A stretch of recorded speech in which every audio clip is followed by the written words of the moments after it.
En Florida, el desastre golpea a un edificio de viviendas de lujo. Había helicópteros sobrevolando la zona. Estaba claro que sería una escena devastadora. La trágica destrucción de un vital puente fluvial en Austria. Vivir un desastre como ese en primera persona fue toda una impresión terrible. Catástrofe en España. Una comunidad ve desaparecer la tierra bajo sus pies. Era una señal de que pasaba algo muy, muy grave. Y un paso fronterizo entre Canadá y los Estados Unidos lucha contra los elementos y pierde. Era la fuerza de la naturaleza, algo inaudito.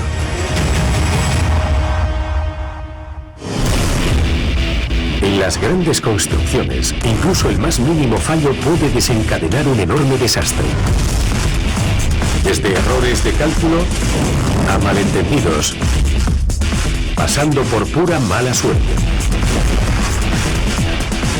Estas catástrofes son la peor pesadilla de los ingenieros.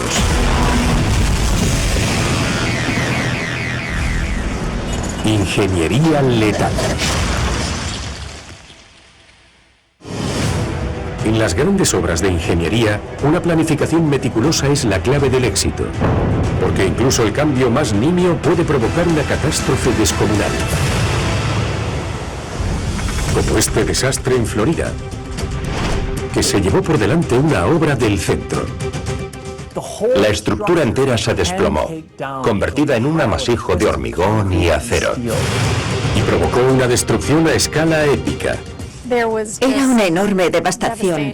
Había gente por todas partes. Errores aparentemente menores que tuvieron un trágico impacto. Yo nunca había visto nada igual. Aquella estructura estaba condenada a hundirse.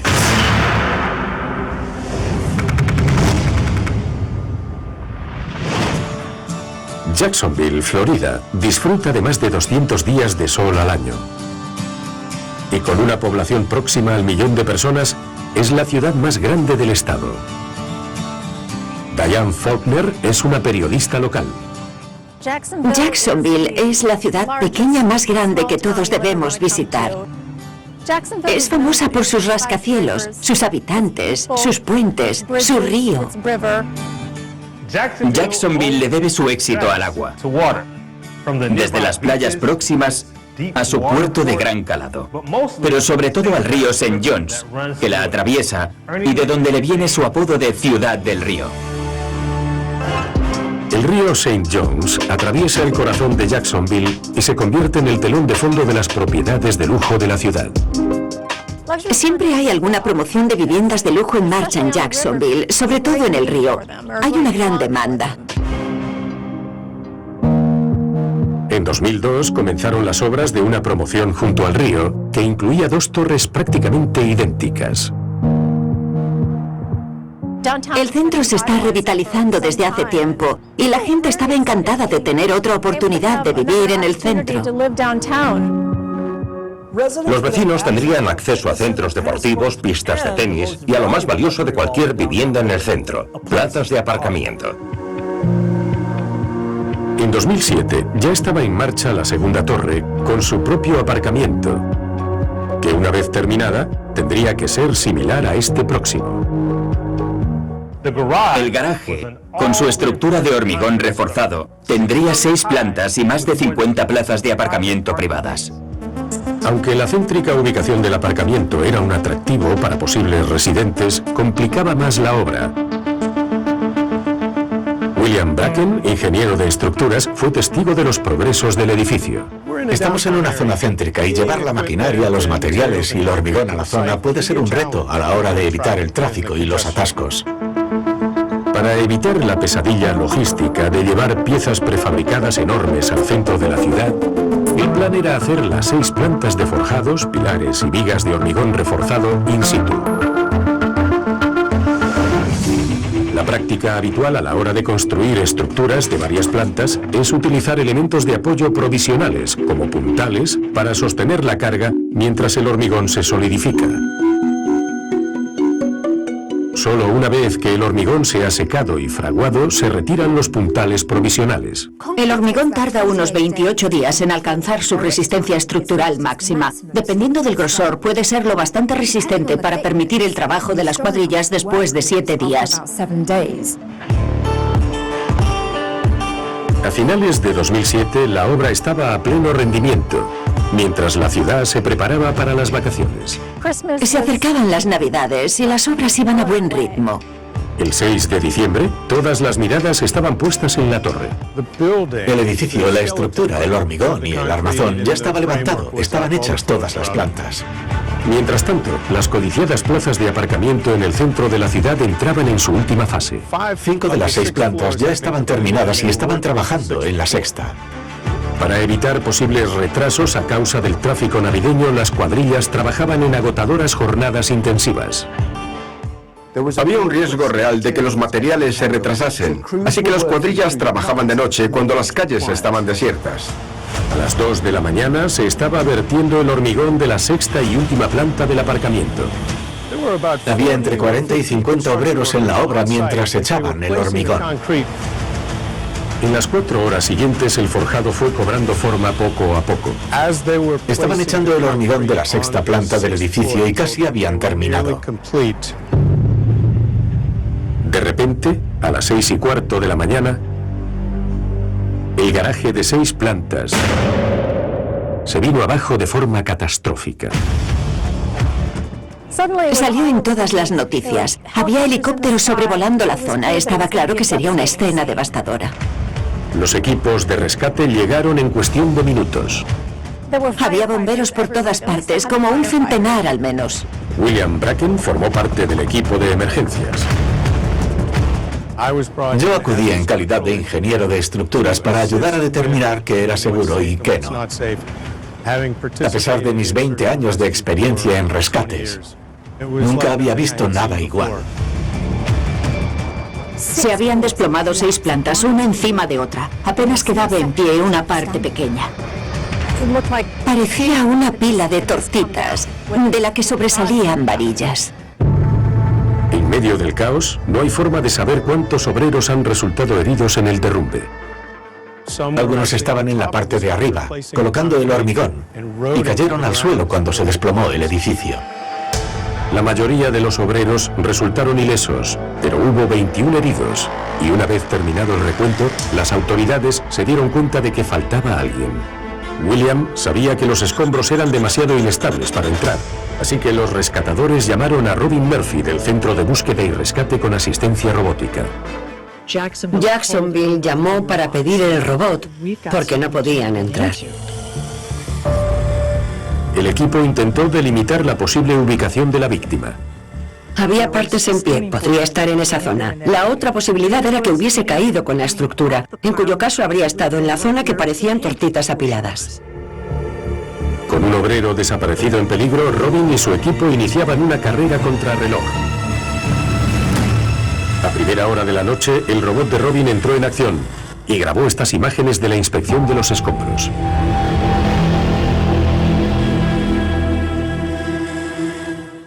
Podría haber cabido una persona arrastrándose, pero habría sido peligrosísimo. Era muy inestable.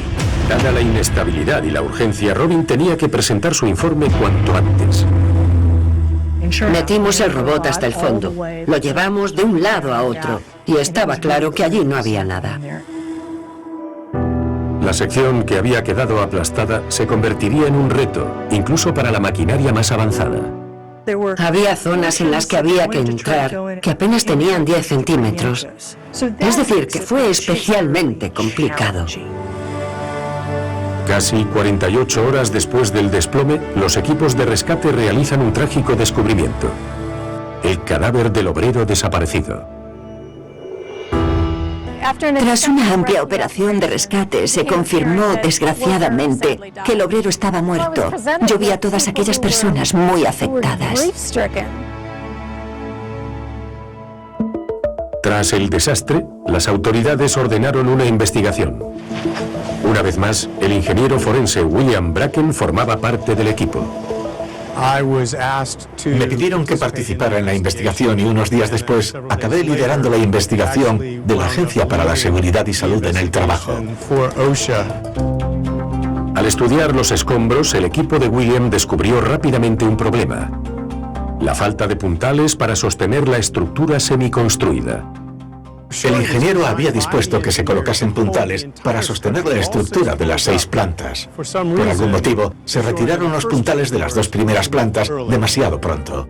Según la normativa de construcción, los puntales deben permanecer colocados hasta que la estructura alcance al menos una estabilidad estructural del 90%.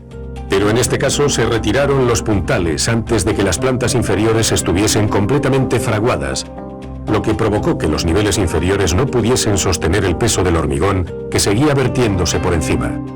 A medida que se fue añadiendo hormigón, el peso de la estructura excedió la capacidad de los puntales, las columnas y las vigas. Entre los escombros, los investigadores detectaron otros problemas. Entre los errores de diseño había columnas cuyo tamaño era la mitad de lo que debería haber sido. Tenían tanto acero reforzado que el hormigón ni siquiera había penetrado. Y las vigas tenían tan poco espacio interior que el hormigón no había llegado a cubrir los tensores de arriostramiento. El acero y el hormigón cumplen funciones diferentes y es crucial contar con la cantidad adecuada de ambos. Si se hace mal, la estructura podría no sostenerse. Y eso fue lo que ocurrió aquí. Cuando se vertió el hormigón encima, los niveles inferiores no estaban en disposición de soportarlo y cedieron. El derrumbe comenzó en la planta baja. Las columnas cedieron y el edificio se aceleró y aplastó las plantas inferiores, cada una con más velocidad y fuerza que la anterior, y quedaron como un montón de tortitas unas encima de otras. Esta estructura estaba condenada a caerse. Fueron necesarios 8 meses para limpiar las ruinas del aparcamiento, pero para William y su equipo la investigación no había terminado, ni mucho menos. La investigación del derrumbamiento se prolongó durante 5 años. Y se interrumpieron las obras de la torre contigua. Durante más de una década, la torre incompleta se alzó como trágico recordatorio de lo que había pasado. La estructura estuvo en pie varios años, pero estructuralmente era insegura y al final hubo que precintarla. En 2022, y para alivio de la comunidad, las autoridades de Jacksonville dieron finalmente luz verde para su demolición.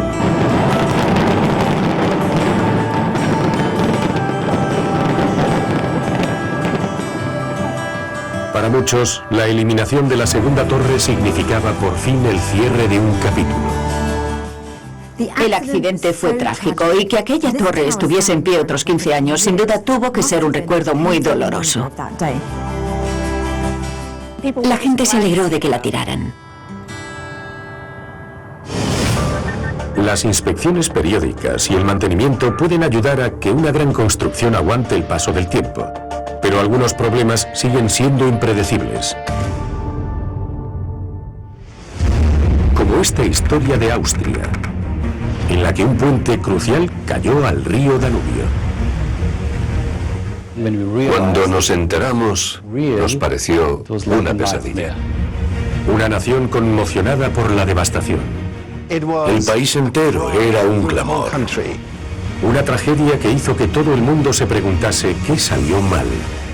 ¿Cómo había podido permitirse algo así? ¿Y ahora qué hacemos?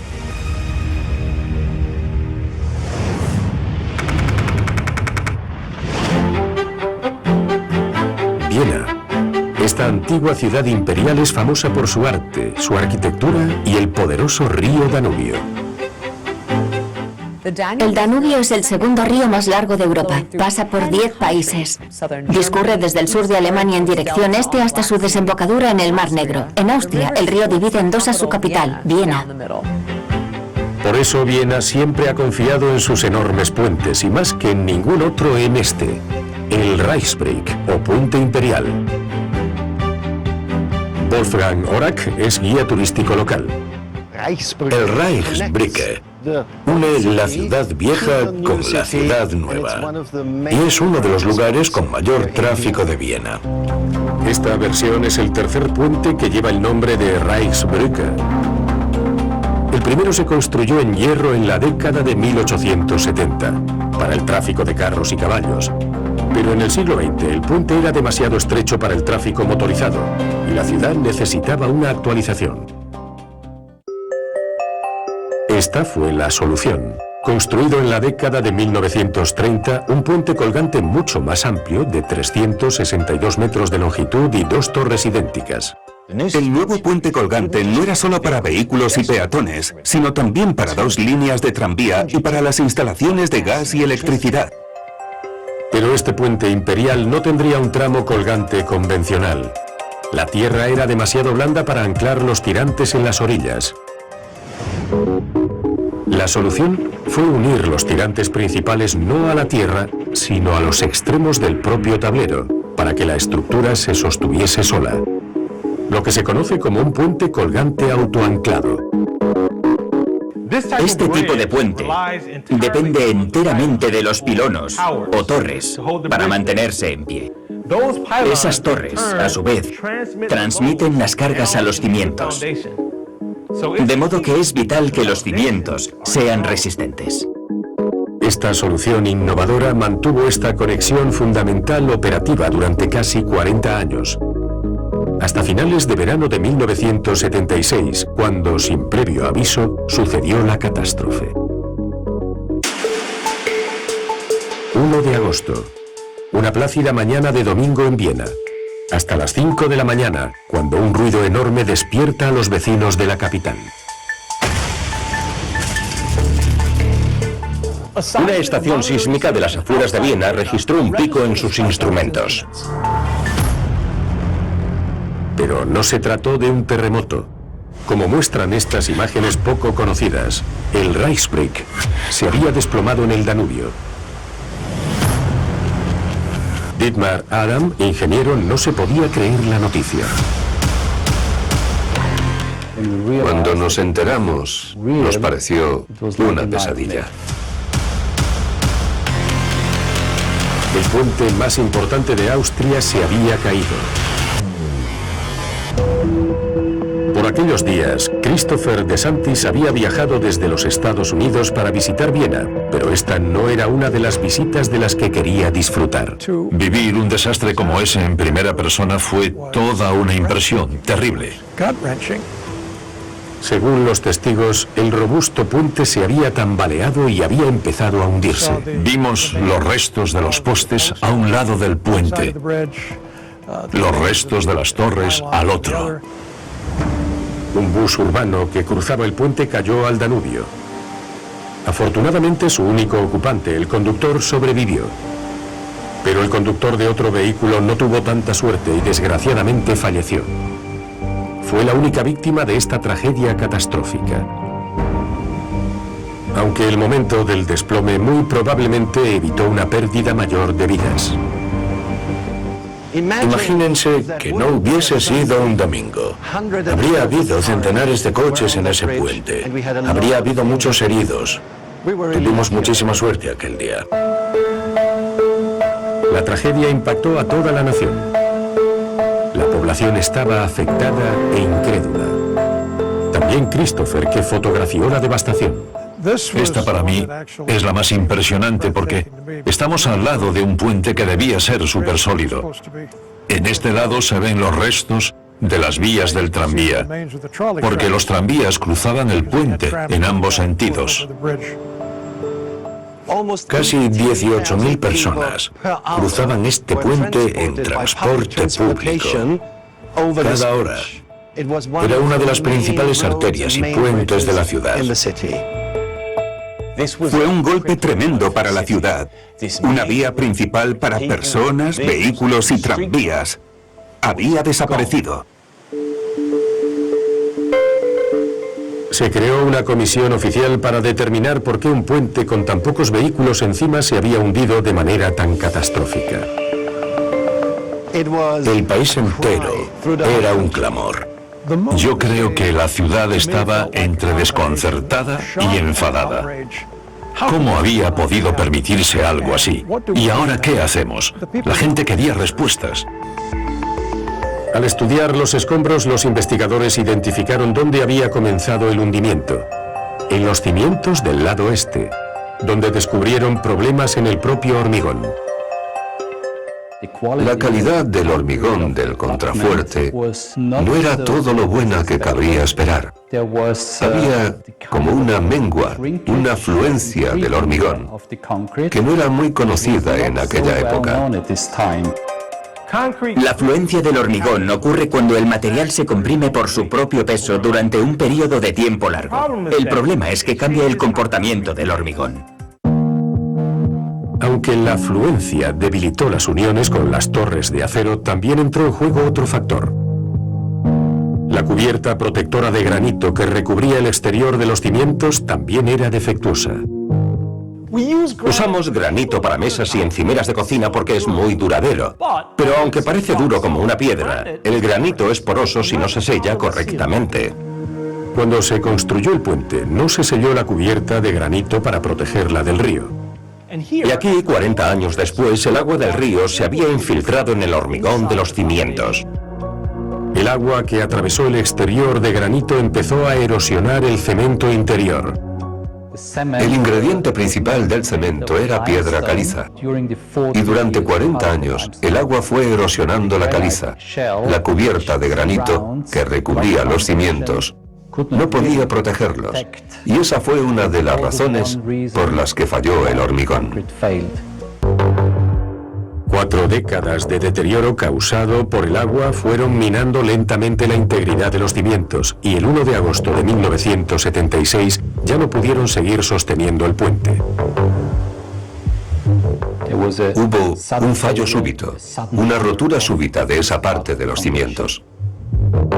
El diseño autoportante del puente provocó que el hundimiento de los cimientos del este afectase a la torre, lo que arrastró consigo al resto del puente.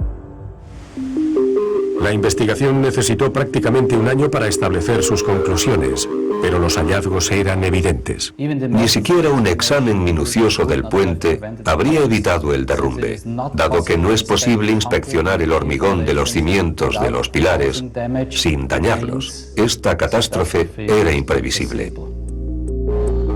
Se construyó un nuevo puente con nuevas especificaciones de diseño, esta vez con soportes más que suficientes.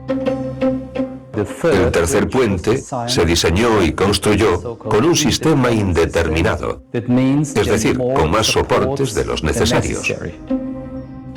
Y sobre estos soportes se sitúa un diseño más que probado: una viga de cajón cerrado hecha de hormigón y acero. Hoy, las vigas de cajón cerrado están entre las más utilizadas en el diseño de puentes. Las vemos por todas partes, desde puentes de río a viaductos de carreteras o de ferrocarril. Las vigas de cajón cerrado son robustas por definición y, lo que es igual de importante, muy fáciles de mantener y reparar. El nuevo y mejorado Reichsbrücke se inauguró en 1980 y ha permanecido en pie desde entonces. Nuestra gente, nuestros ingenieros, apenas necesitaron 4 años para reconstruir el puente, para hacer uno nuevo y extraordinario. El tercer puente sigue ofreciendo cada día un punto por donde cruzar el Danubio, vital para decenas de miles de personas, tanto vecinos como turistas. Volví la semana pasada, vimos el puente, lo cruzamos y nos impresionó mucho lo precioso, moderno y resistente que era. Y espero que dure varios siglos.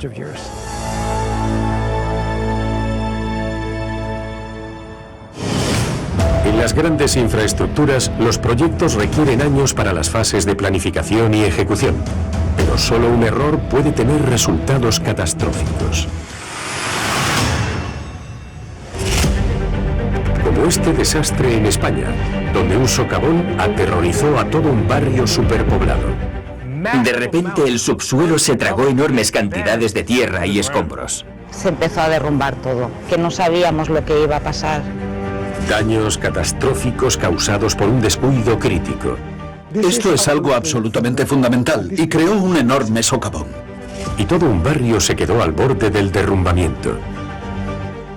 Había un montón de policía, bomberos, todos los vecinos estaban nerviosísimos.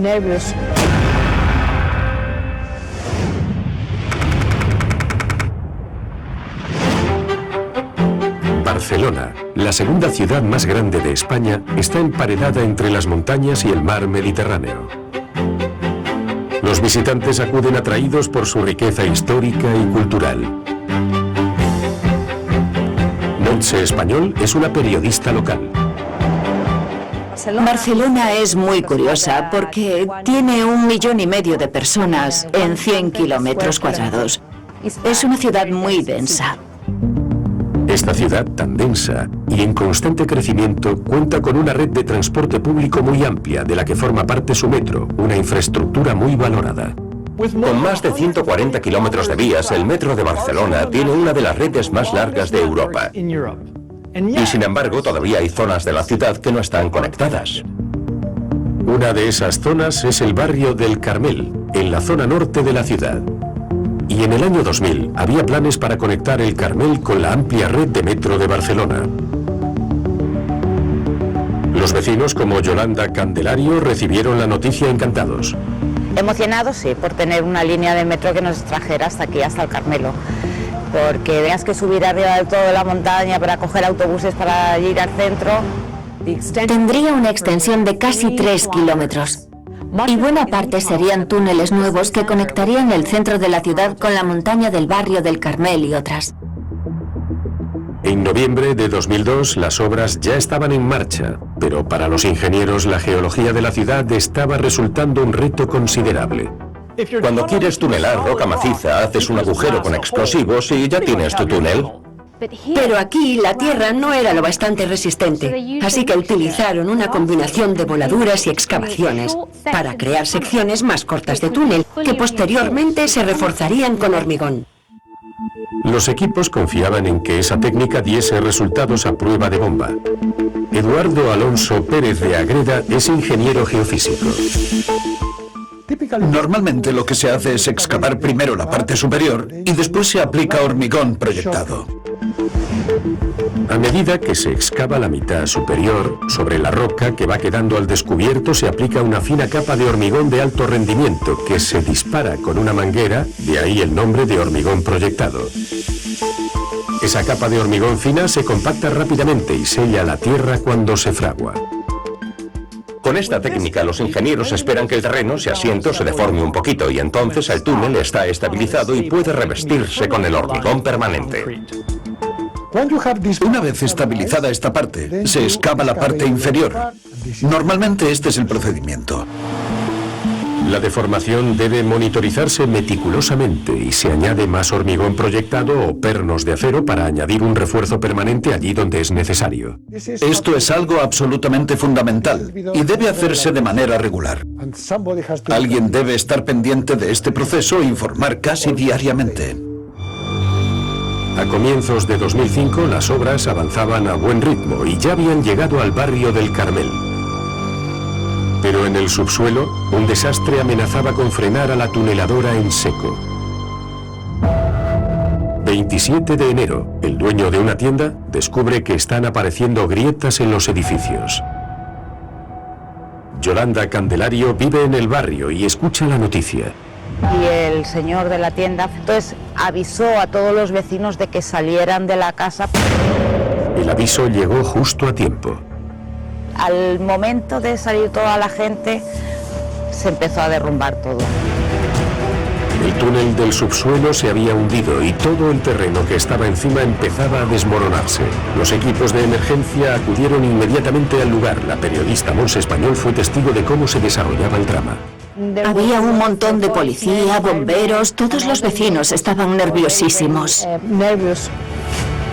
Hogares y negocios corrían riesgo de derrumbe total.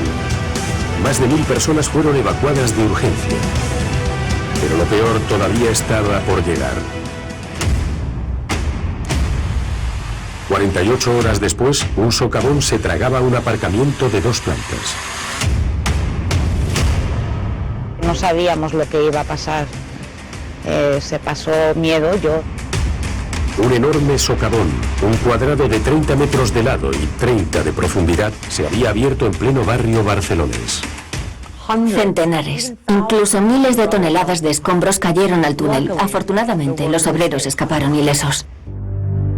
Y por suerte tampoco hubo ningún peatón que resultase herido. Fue un milagro que no hubiese heridos, porque es una zona muy poblada.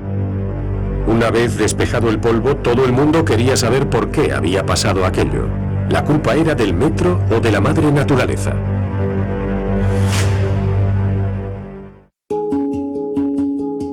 Los investigadores se pusieron a trabajar. Lo primero que estudiaron fue la excavación del túnel del metro. Dejaron un tramo de rocas sin excavar en un extremo, y ese fue el detonante. Para evitar que la maquinaria pesada dañase el suelo, los operarios habían dejado una capa protectora de tierra para cuando estuviese más avanzada la obra. Cuando llegó el momento de verter el hormigón, los operarios retiraron la tierra que habían dejado, pero al hacerlo, dejaron al descubierto un punto débil, una falla del terreno. Esta falla era un tramo de tierra arenosa, más débil que el terreno en el que estaba emparedada. Cuando la falla se hundió, la tierra se movió y comenzó la reacción en cadena. La tuneladora hizo su trabajo y agujereó la falla. Entonces empezó a caer el terreno como si se hubiese abierto un enorme reloj de arena. Falló en la ubicación de esta falla. La parte izquierda simplemente se hundió y todo este terreno y rocas cayeron al túnel. Durante 2 días, el terreno se fue desestabilizando cada vez más, hasta que finalmente llegó su hora y la tierra que estaba encima se hundió. Este movimiento provocó un desplazamiento en vertical y finalmente se creó un enorme socavón. La causa estaba identificada. El socavón, sin lugar a dudas, lo había causado el ser humano. Los investigadores se centraron entonces en desvelar cómo se había pasado por alto la falla. Al parecer, había habido señales, como la deformación de la pared del túnel. Con la tuneladora hay que tener en cuenta todas estas condiciones de inestabilidad. Y la manera de hacerlo es tomar mediciones periódicamente. Esto es de la máxima importancia. La monitorización constante de los puntos débiles es una parte crucial de la técnica de tunelación. Este derrumbe dejó al descubierto una falla en la roca y fallos en el proceso. Este hundimiento reveló un fallo en el método de tunelación. Si durante la monitorización se pasa por alto un punto débil en el túnel, no hay forma de saber si se derrumbará. Una de las razones que explica este desastre es que no se vio la falla. A consecuencia del desastre, 84 edificios resultaron afectados y 3 fueron demolidos. Bueno, pues sí, después del incidente, después del socavón, fueron meses muy duros porque no sabíamos lo que iba a pasar. Hubo mucha gente que tuvo que salir corriendo de sus casas, que han estado pues incluso por 10 o 11 meses viviendo en hoteles. Para estabilizar finalmente el terreno, se rellenaron el túnel y el socavón. Los ingenieros perforaron el túnel e inyectaron 40.000 toneladas de hormigón para rellenarlo.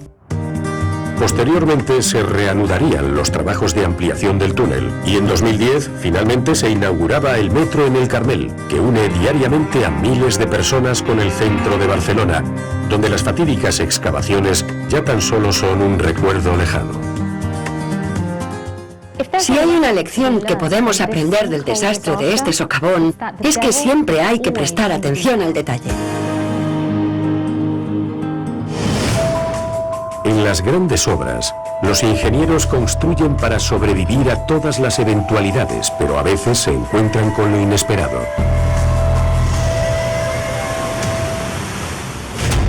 Como en esta catástrofe en el río Niágara, que separó a 2 naciones. El hielo llegó a las cataratas y llenó todo el canal del río. Un fallo a escala épica. Era una fuerza poderosa, imparable, nunca vista, inaudita. Un puente de varios niveles a merced de los elementos. La moraleja de la historia es que al final la madre naturaleza siempre gana.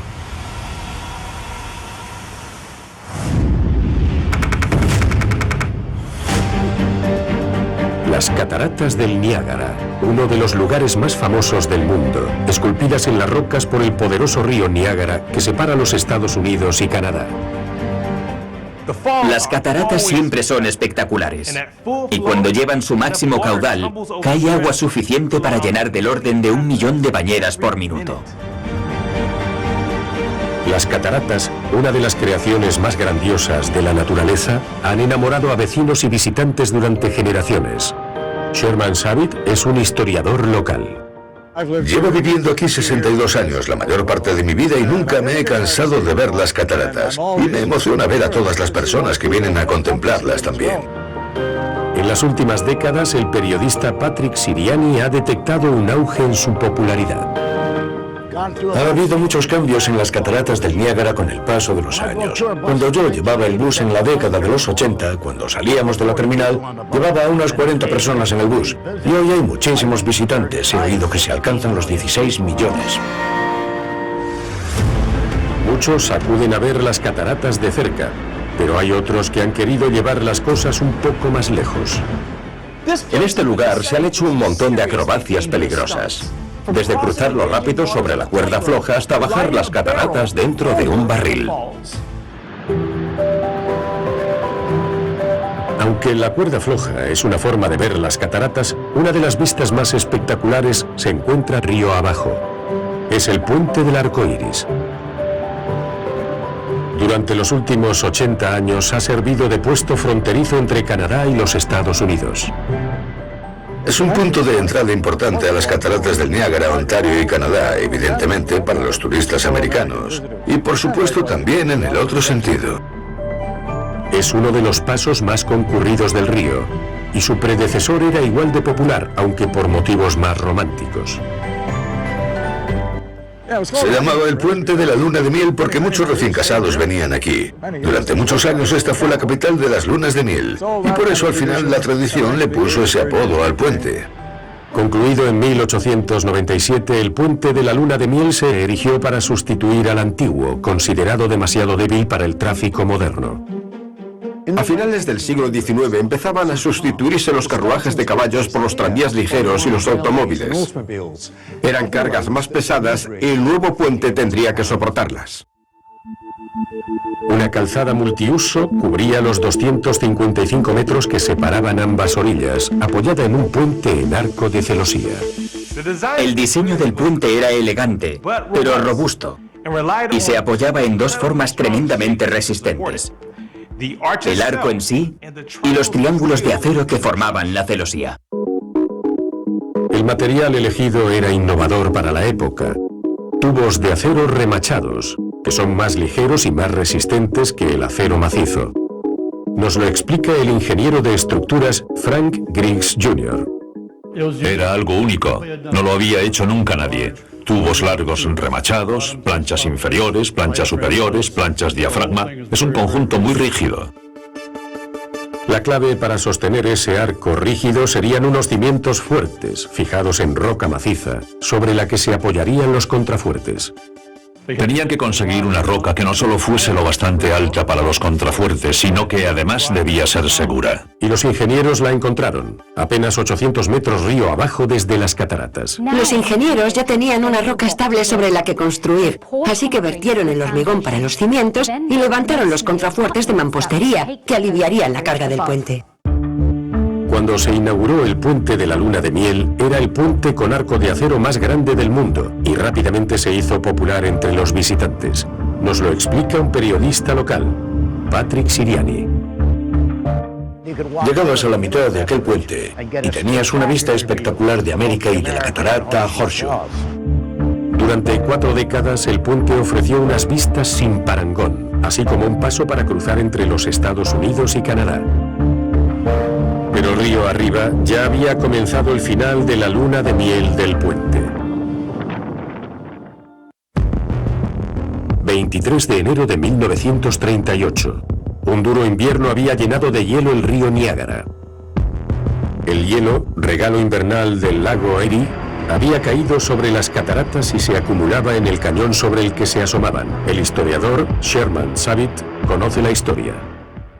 Se creó un enorme puente de hielo abajo, en el cañón. Los puentes de hielo son habituales por aquí en invierno, a finales del invierno especialmente. El hielo bloquea el río y al final acaba generando una especie de glaciar suspendido, mientras el río sigue fluyendo por debajo. Como muestran estas imágenes de 1904, aquí ya se habían formado puentes de hielo en el pasado, pero no de la escala del que se vio en 1938. El puente de hielo tenía un tamaño nunca visto. Era algo inaudito. Se ha calculado que el hielo tenía un grosor de 18 metros. Se extendía desde las estribaciones de las cataratas del Niágara hasta el puente de la Luna de Miel.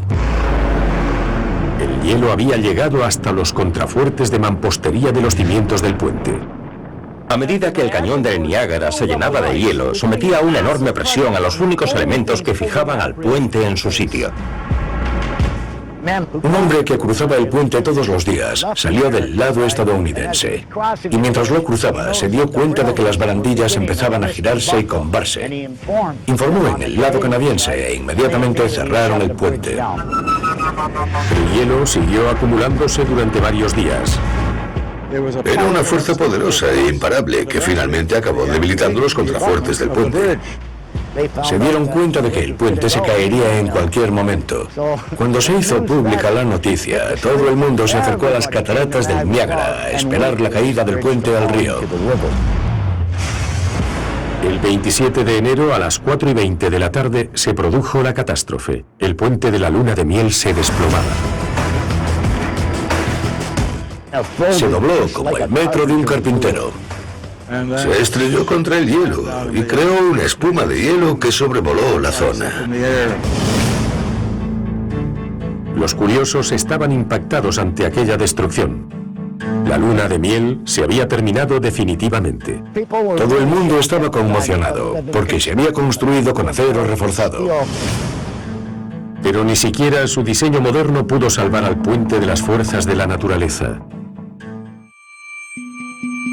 La espectacular destrucción súbita de un destino famoso internacionalmente dejó a la opinión pública ansiosa de respuestas. La causa inicial era obvia: el hielo. En el noreste el invierno es largo. Los ríos se congelan, los lagos se congelan, hay hielo. Si el hielo se va soltando gradualmente no hay ningún problema, porque el río se lo lleva con su cauce. Pero estos no eran témpanos de hielo normales. Fue un evento meteorológico extraordinario donde los vientos fuertes y el hielo normal del invierno se combinaron río arriba del puente para crear la tormenta perfecta. El hielo se estaba rompiendo en el lago Erie. Soplaba viento del suroeste. Por eso el hielo, que normalmente baja lentamente, llegó hasta las cataratas y siguió llegando más, más y más. Había tanto hielo que llenó todo el canal del río. El hielo avanzaba despacio, pero con una fuerza inmensa, casi como un glaciar, apartando a todo lo que se encontraba a su paso por el cañón, incluidos los contrafuertes del puente de la Luna de Miel. La montaña de hielo superaba todos los límites previstos por los diseñadores. Es muy difícil diseñar para eso, aunque sabes que podría suceder. Habían hecho cálculos, sabían hasta dónde llegaba el agua normalmente, sabían hasta dónde había llegado el hielo anterior. Pero en realidad, alguien debería haber advertido que esto podía pasar. Un suceso similar había ocurrido en 1899, poco después de terminado el puente, cuando un témpano de hielo amenazó con destruir la estructura. Por aquel entonces, las autoridades se limitaron a reforzar los contrafuertes vulnerables. La solución fue construir unas paredes muy altas alrededor de los contrafuertes, con la esperanza de protegerlos de los embates del hielo invernal. Pero no fue suficiente. 4 décadas después, la naturaleza tenía sus propios planes y el hielo, sumado a los fuertes vientos, obligó a ceder al puente de la Luna de Miel. Apenas unos meses después de la caída, se creó una comisión para desarrollar planes para levantar un nuevo puente, que sería totalmente a prueba de hielo. Cuando se construyó el nuevo puente, los ingenieros se decantaron de nuevo por el diseño de arco de acero. Pero la gran diferencia es que los contrafuertes ahora están al doble de altura, fuera del alcance del hielo que descienda por el río. Así que, aunque hubiese otra helada de esa magnitud, no debería afectar en nada a los contrafuertes. 3 años después de la catástrofe, se inaugura el sustituto, el puente Arcoiris. Y aunque los visitantes disfrutan despreocupados del puente reformado, los vecinos todavía recuerdan el poder de los elementos. La moraleja de la historia es que al final la madre naturaleza siempre gana.